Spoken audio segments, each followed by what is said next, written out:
ಅಗರಬತ್ತಿ stand ಚಿಪ್ಪಾಕ ಕಾಂಟು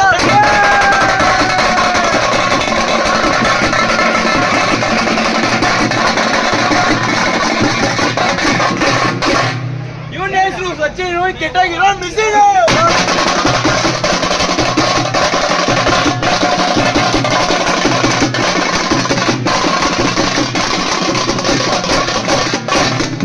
ಒಂದಾನೊಂದು ಕಾಲದಲ್ಲಿ bus stand ಬಂದು ಗಣೇಶ ಕುಂತಿರು ನೋಡ್ಬಿಟ್ಟು ಖುಷಿ ಆಗ್ಬಿಟ್ಟು ಬಸ್ ಸ್ಟ್ಯಾಂಡ್ ಅಲ್ಲಿ ನಿಂತ್ಕೊಂಡು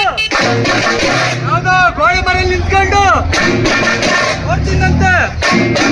ಅದಕ್ಕೆ ನಮ್ಮ ಹುಡುಗರೆಲ್ಲ ನೋಡ್ಬಿಟ್ಟು ಏನಂದ್ರು ಅಲ್ಲಲ್ಲೇ ತುಂಟು ಕಳ್ಳ ಸುಂದರ